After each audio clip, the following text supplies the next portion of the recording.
Hello everybody and welcome to the February 11th, 2019 edition of the Ephrom Josine Show. I am your host, Ephrom Josine. So, let's just start by talking about 2020. Again. Warren officially announced her presidential campaign. Again. Okay, can we make a rule? Just ban this exploratory committee nonsense. Because there's no point to it anymore. We know exploratory committee equals you're going to run. There has not been a case in a very long time where exploratory committee for president did not mean you're running for president.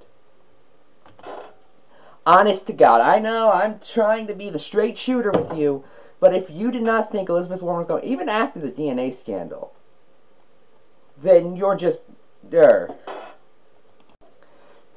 Donald responded on Twitter by saying, "Today, Elizabeth Warren, sometimes referred to by me as Pocahontas, but I thought she wasn't Native American. That reference doesn't even make any sense now. Joined the race for president. Will she run as our first Native American presidential candidate, or has she decided after 32 years this is not playing so well anymore?" Just saying, again, why didn't the Harvard University or the Scholarship Fund or anything, or the people who ran the affirmative action programs, why didn't they DNA test her?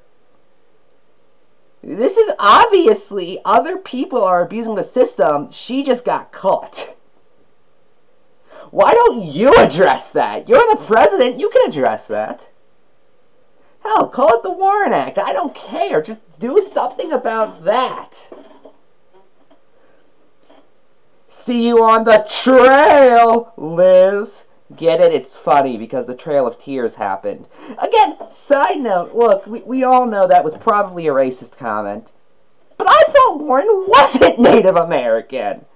So now that is racist. So now you're not even good at being racist anymore. That's how low Donald has sunk. I can officially say, Donald, you're a bad racist.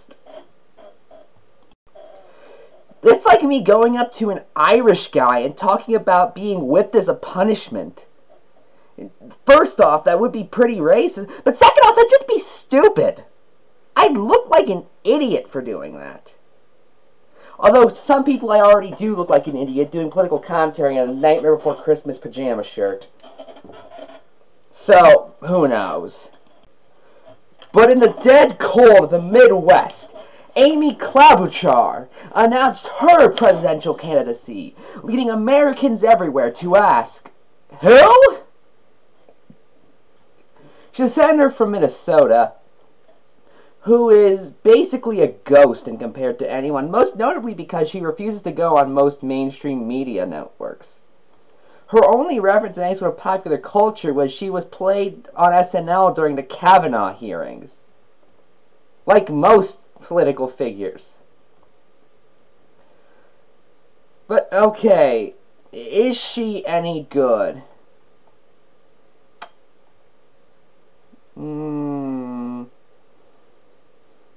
Yes and no.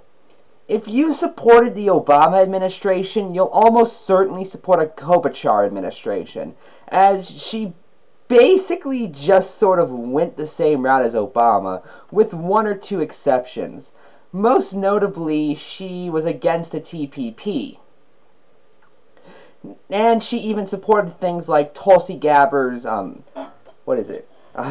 ballot act, for instance. So I don't think she's a bad candidate per se. And I guess since she's unknown, there's a better chance that she won't have a scandal.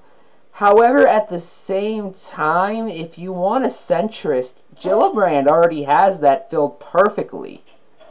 Gillibrand and Harris are both pretty decent Obama Democrats, and that's ignoring the fact that Castro literally worked for the Obama administration. I mean, if you want a complete shill, you could go with Cory Booker, though. It cannot be stressed enough how much I don't like Cory Booker. Now, I'll give her credit. I've accused her a couple times of being like Cory Booker. She isn't. That was my mistake. However, I do still feel she is too centrist to really stand out from the crowd. and will almost certainly be overshadowed by other centrist candidates such as Kirsten Gillibrand and Kamala Harris and Julian Castro and all those other ones. And while those people are more scandal-ridden, especially Kamala Harris, that still doesn't mean anything that she's going to do more than just split the centrist vote, which I'm for the record, because then maybe we can get a progressive in. And yes, I checked, her campaign website is also available in Spanish. Now, I'd like to start this next segment by saying that we here at Ephrom Josine do not believe that Jews control the media. For that matter, we believe that even if they did, they've probably earned it, quite frankly. They've worked hard and created news outlets like the Daily Wire, where Ben Shapiro can accuse other people of being anti-Semitic. His latest targets are Ilhan Omar, still not entirely sure to pronounce that, Cortez for some reason, and I have no clue who the third woman in the image is. What did these evil anti-Semites dare to do? Did they joke about the Holocaust? Did they say they want another Holocaust? No, they criticized Israel mildly. Specifically, Omar is guilty of accusing people, specifically Israeli lobbyists, of bribing other people for money. But wait, I thought Shapiro was a follower of the Ayn Rand philosophy that said greed was good.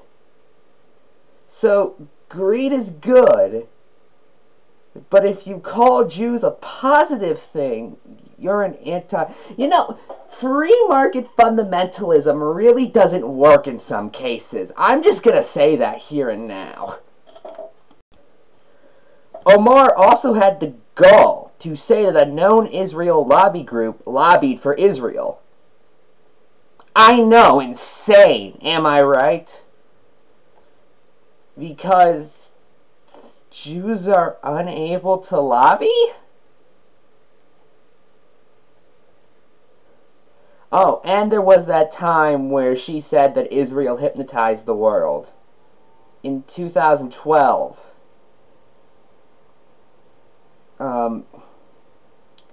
Okay, that's kind of bad. Now, despite the fact that Democratic leadership completely disowned this within 24 hours, Shapiro is still convinced Democrats are the anti-Semite party. Let's exactly see why that is. This is from his column on the Daily Wire. Now, first off, any comparison he makes to Steve King is completely mute when you realize that he defended King, but that's besides the point. Anti-Semitism now thrives inside the Democratic Party. Representative Rasha Tilba, I assume that's the woman at the front, I didn't realize, wrote a piece for Louis Frankenhart. I still... Who? Some weird new Black Panthers guy who's also pro-Israel, or pro-Palestine. Okay, he's a little bit nutty, I'll give you that.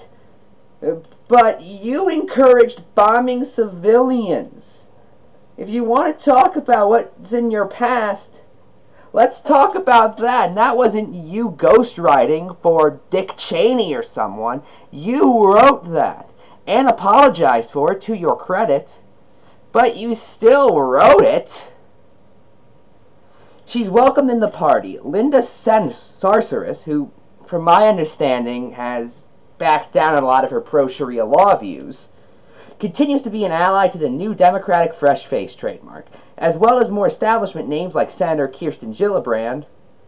In November, Sarah slammed folks who masquerade as progressives but always choose their alliance to Israel over the community to democracy and free speech, over their commitment to democracy and free speech. Well, yeah. First Amendment comes before any other nation. Sorry, not sorry. And Israel isn't threatening our free speech in most cases, to their credit, in most. But I'm sorry, if you think that Israel matters more than the First Amendment, you're a traitor. By default. There is no better way to put it at that point. Representative Alexandra Ocasio-Cortez, no, I'm doing it, holds conference calls with vicious British anti-Semite Jeremy Corbyn. Jeremy Corbyn's not an anti-Semite. This has been debunked many times. The most they found is that he hung out with a guy who was anti-Semitic once in the 80s. And if you want to go down that route, well, you worked, and I believe were the editor-in-chief for a while, of Breitbart, ran by white supremacist Steve Bannon. Remember that, Ben? Keith Ellison, now Attorney General of Minnesota, was nearly made the head of the Democratic National Committee after engaging in blatant anti-Semitism for years. Citation needed. How has the Democratic Party morphed into the party of anti-Semitism? By embracing the philosophy of intersectionality on one hand, and by embracing the myth that anti-Zionism and anti-Semitism are completely separable on the other. Okay then, so being anti-Barack Obama or Eric Holder is just anti-black. Let's see, who else? Disliking someone like Dan Savage means you're homophobic. I can do this too, Ben. The only difference is when I do it, I'm laughed at. When you do it, it's a serious political view.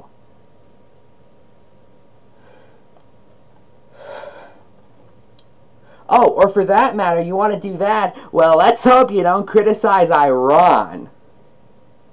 The philosophy of intersectionality has other Jews from the Intersectional Coalition.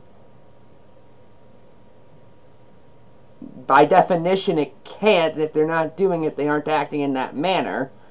Because intersectionality is built on the premise that prevailing Western systems of thought has victimized various groups, and those groups must band together in order to destroy the system.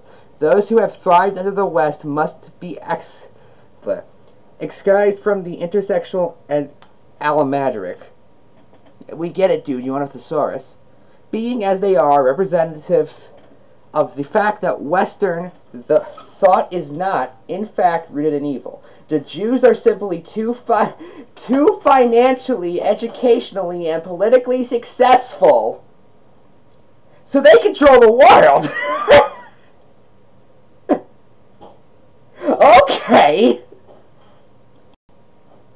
I did not expect to wake up today and expect Ben Shapiro and David Duke to have the same evidence and reach very different conclusions.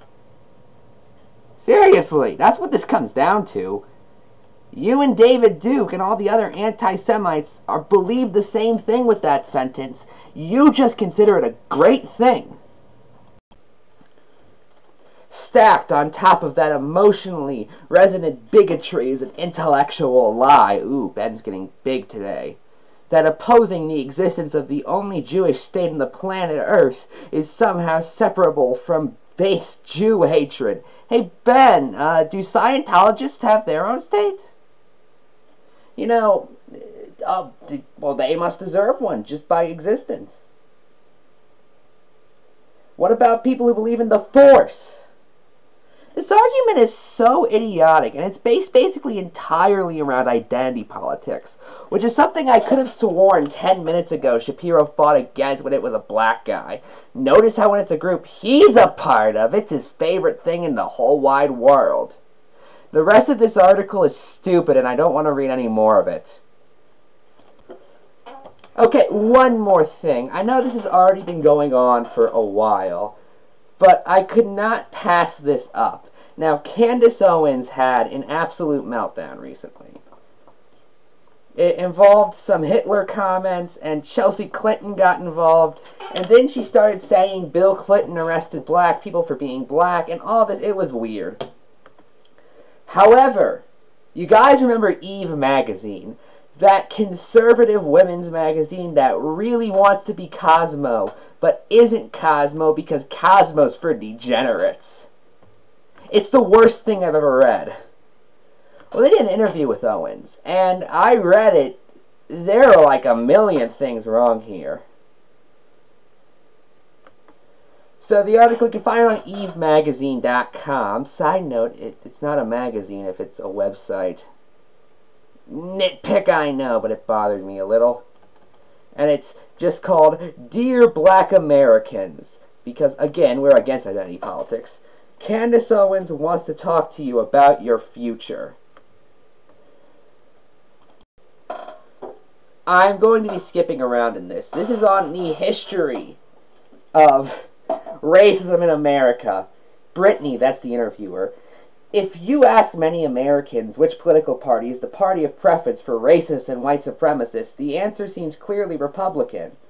Again, which party did David Duke belong to? But you have very little difference on that take. Can you talk about racism in our political party from the Civil War to 2018? Candace, the Republicans freed the slaves in the Civil War. No, they didn't. Lincoln only freed slaves in the Confederacy, never in the Union. And for that matter, that's like the most basic view you can have by modern standards. Lincoln was not the civil rights hero most think he has. We don't have any evidence he would have supported what we now consider suffrage until around a few months before his death. His view was literally just, they aren't property. They're not really people either, for the record, but they aren't property. And he said several times during his debates with Douglas that he did not support interracial marriage or the right to vote for African Americans or any of that. The Republicans put an end to Jim Crow when Democrats just so happened to have a supermajority in both the House and the Senate, and a Democrat was president.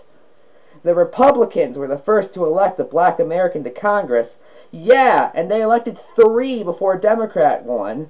And there are currently more Democrats in the House right now than there ever were Republicans.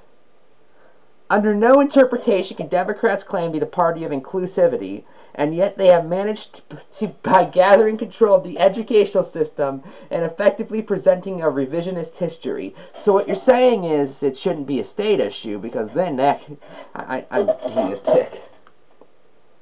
This is on the party switching. The first bit of knowledge that any person that is still under the spell of the Democratic Party will present to you is that the parties magically switched sometime during the Nixon era. No, it was during the Johnson era. That's why Goldwater ran against the Civil Rights Act, who, on a side note, was a Republican. Was the Republican back in the day. I think he was actually the Senate Republican leader at the time. When you ask them to specifically name all of the Congress members who switched, they can't seem to do it. The uncorrupted report gave you several seats and congressmen who switched parties. I'm sorry the average person doesn't know literally everything when you're standing in front of them shouting at them, well, explain to me why you're such a racist.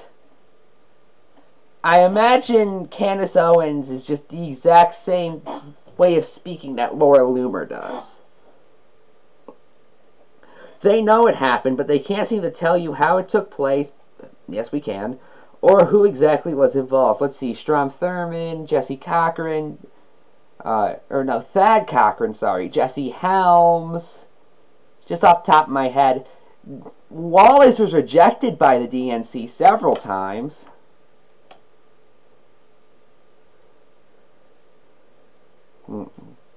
But, okay. And here's something on welfare that I just couldn't believe this was hilarious. The welfare system was created to marry black Americans to the government. Citation, please.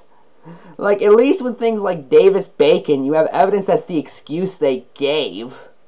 Since its creation, our communities have deteriorated and our progress across virtually every single metric has dramatically declined. The single motherhood rate has jumped to a staggering 74% in our communities thanks to the policies that encourage father absence. More children equates to more welfare benefits, crime, poverty, abortion. Every problem that inflicts our community today can be traced back to detrimental government policy. Now, of course, white people can sign up for welfare too, and they never had those problems, so I guess we're just better. They finally... That's a joke, for the record. Do not take that seriously. And then when asked what causes crime, Candace said, because personal responsibility has long gone out of fashion. let me do something real quick. Let me go back to a few days ago when she was screaming very angrily at Chelsea Clinton. And let's just see how much personal responsibility she put in these attacks. Black Americans remember that your father locked up more black men than any other president in the history of the USA. Well, first off, a good amount of them were, early on, they couldn't really lock them up because slaves didn't go to jail. But that's a side point. A lot of personal responsibility there. You see, it's Bill Clinton's fault you're in jail. Not your fault for committing a crime. It's Bill Clinton's fault. Much personal responsibility. Okay, this is the last thing I want to address. This is a discussion they had on abortion. Brittany, it's hard to... listen to how loaded this question is. It's hard to talk about differences between Democrats and Republicans without bringing up the touchy subject of abortion. Margaret Sanger, the founder of Planned Parenthood, who was against abortion, by the way, is considered to be the icon and champion of the women's rights movement by the left. That's something that our politicians say, but we really don't. It's a well-documented fact that Sanger was a white supremacist. Okay, that's a bit jump the gun. You probably should have informed W.E.B. Du Bois, the co-founder of the NAACP that Sanger worked with. What I'm saying is Candace Owens is trying to censor his free thought. I can't even parody this. This is so stupid. In her autobiography, she admitted to speaking at a women's branch of the Ku Klux Klan. That's, again, because sometimes you gotta do that in politics. And was a leading advocate of the eugenics movement, which promoted the reduction of sexual reproduction and sterilization of people of color, which only became legal after Buck v. Bell, which was decided primarily by Republicans, including former Republican President William Howard Taft and Oliver Wendell Holmes, who wrote the majority decision, the one the court used, and was a Republican appointed by Theodore Roosevelt. And for that matter, the one guy who dissented in that was a Democrat. In 1939, she created the Negro Project, which later became the Planned Parenthood Federation of America. Notice that she doesn't even say what the Negro Project was. And side note, that's not offensive in and of themselves, because in 1939, that was the politically correct term. But she doesn't know that because she's stupid. Do you think Planned Parenthood's focus on minorities comes from a place of compassion, or is it continuation of a racist ideology of its founders? Planned Parenthood is a federally funded... This is Candace speaking now. Planned Parenthood is a federally funded racist organization. Whoa. It should be defunded immediately. It sets out with the purpose of putting a stop to black births. Citation needed.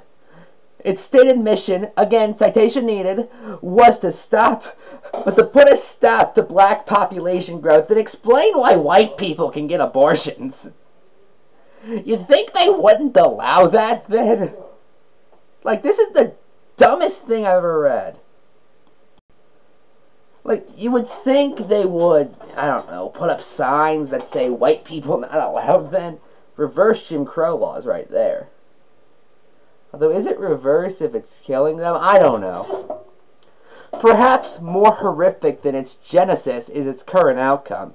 They have been successful in their mission. Black population growth in America has completely stagnated. Didn't you earlier in this interview, I cut it out because this is the most boring interview I've ever read, say that one of the problems was lack of personal responsibility and black people are having too many kids and that's causing the single motherhood rate to go up and all this.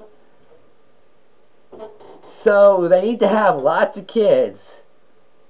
But if they have too many kids, that's proof that Democrats are racist. And then if they don't, that's proof they're racist. And then, this is Morton's Fork. This is Morton's Fork. This is heads I win, tails you lose. Black women, who account for just 6% of the population, 14% of the female population who can get abortions, but that's a nitpick. Represent over 40% of all abortions because of socioeconomic issues Democrats have been addressing for decades. If not for abortion, the population would be 48% greater than it is today. Citation needed. Really think about those numbers. The United States defines the word genocide under 5 parts. Part 5 is imposing measures intended to prevent birth within a group. No one's stopping you from having kids. No government worker is sterilizing you. If they're doing that, I'm against that, for the record. No one is forcing you to. This is exactly what has been successfully accomplished within the black community. That's just nonsense. Anyway, that's it. I hope you enjoyed this long episode. I'm Ephrom, and good night.